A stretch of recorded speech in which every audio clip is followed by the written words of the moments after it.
ओम शांति।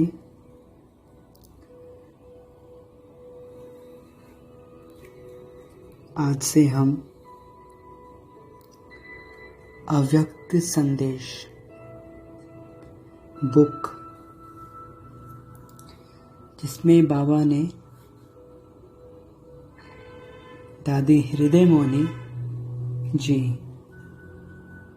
यानी दादी गुलजार जी और मोहनी बहन दोनों के माध्यम से समय प्रति समय जो संदेश दिए हैं उनको हम पढ़ेंगे और समझेंगे और साथ साथ विजन भी बनाते जाएंगे।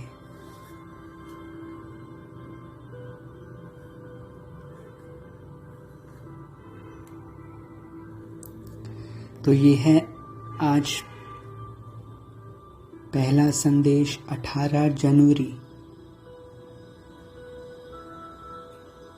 1969 पिताश्री जी के अव्यक्त होने के बाद अव्यक्त वतन से प्राप्त संदेश।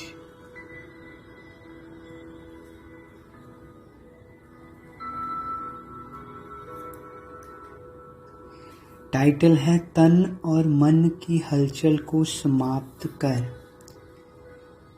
देही अभिमानी बनो।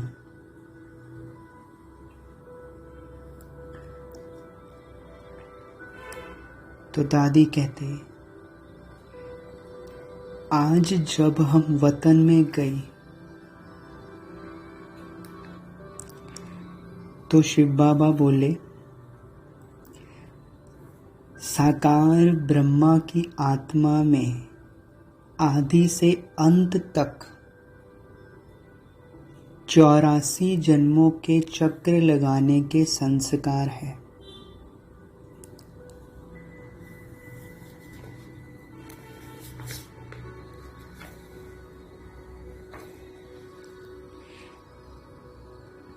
आज भी वतन से चक्कर लगाने गए थे। जैसे साइंस वाले रॉकेट द्वारा चंद्रमा तक पहुंचे और जितना चंद्रमा के नजदीक पहुंचते गए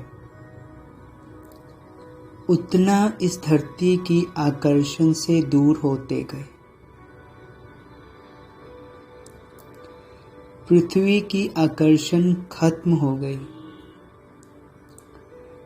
वहां पहुंचने पर बहुत हल्कापन महसूस होता है।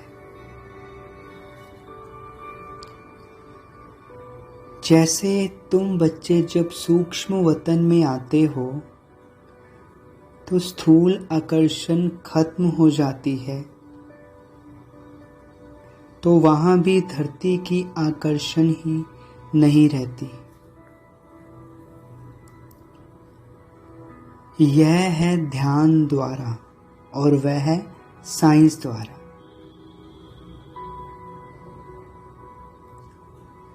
एक अंतर और भी बाप दादा सुना रहे थे कि वह लोग जब रॉकेट में चलते हैं तो लौटने का कनेक्शन नीचे वालों से होता है, लेकिन यहाँ तो जब चाहें जैसे चाहें अपने हाथ में है। हमारा कनेक्शन नीचे वालों से क्या, किसी से नहीं। हम अपनी मर्जी के मालिक हैं, जब चाहें तब आ जा सकते हैं। बाबा ने एक दृश्य दिखाया।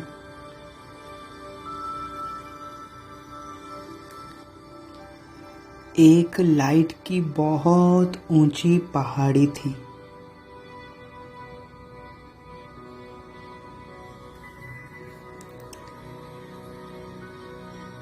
उस पहाड़ी के नीचे शक्ति सेना और पांडव दल था।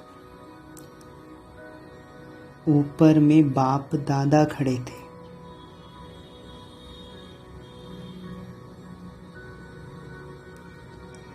इसके बाद बहुत भीड़ हो गई।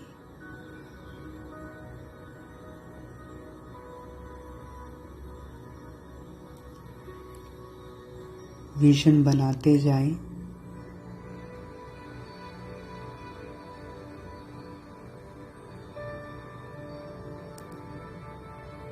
बहुत भीड़ हो चुकी थी।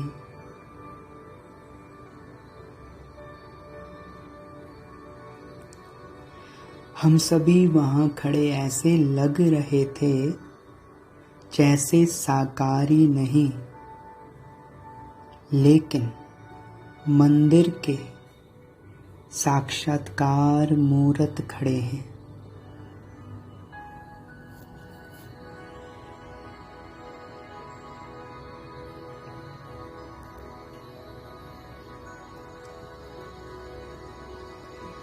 सभी ऊपर देखने की कोशिश कर रहे थे, लेकिन ऊपर देख नहीं सके।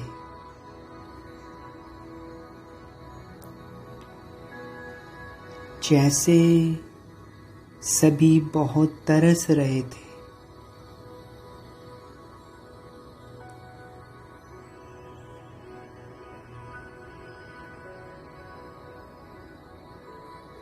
फिर थोड़ी देर में एक आकाशवाणी की तरह आवाज आई।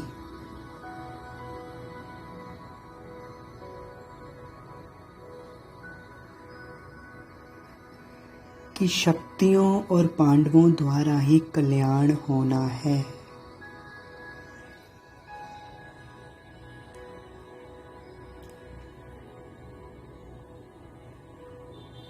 उस समय हम सब के चेहरे पर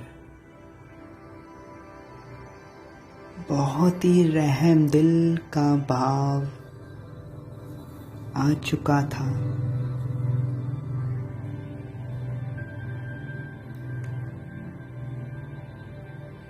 उसके बाद फिर कई लोगों को शक्तियों और पांडवों से अव्यक्त ब्रह्मा का साक्षात्कार,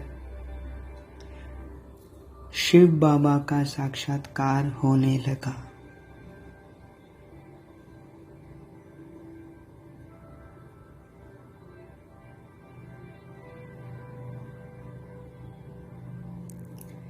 फिर तो वह सीन देखने वाली थी। कोई हंस रहा था, कोई पकड़ने की कोशिश कर रहा था,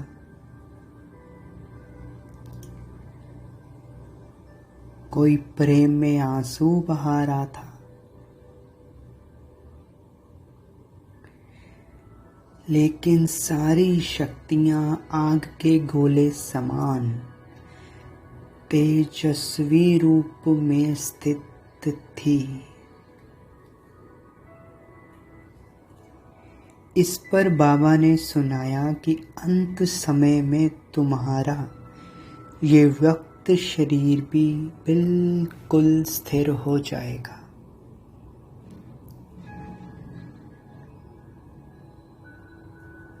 अभी तो पुराना हिसाब किताब होने के कारण शरीर अपनी तरफ खींचता है,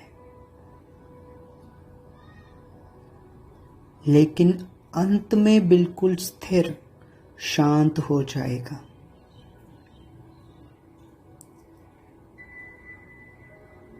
कोई भी हलचल ना मन में ना तन में होगी, जिसको ही बाबा कहते हैं देही अभिमानी स्थिति। अर्थात बाबा ने कहा, देही अभिमानी स्थिति की डेफिनेशन बताई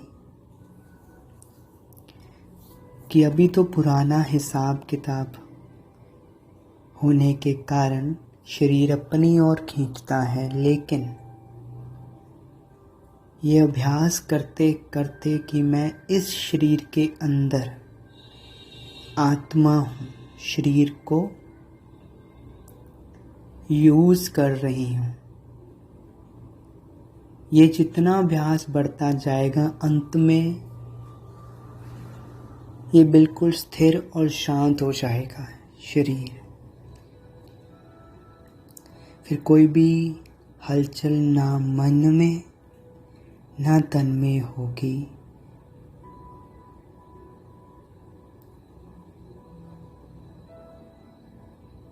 यही देही अभिमानी स्थिति है।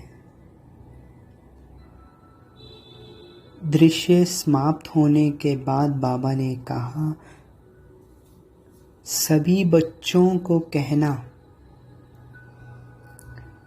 कि अभी देही अभिमानी बनने का पुरुषार्थ करो।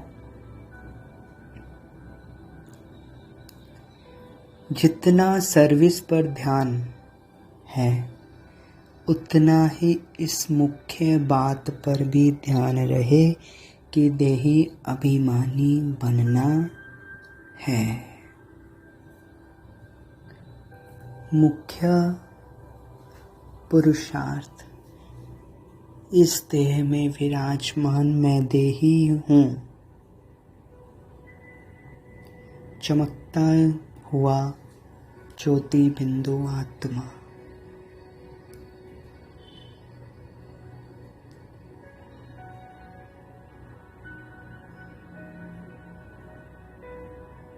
सारा ध्यान आत्मा पर रहे।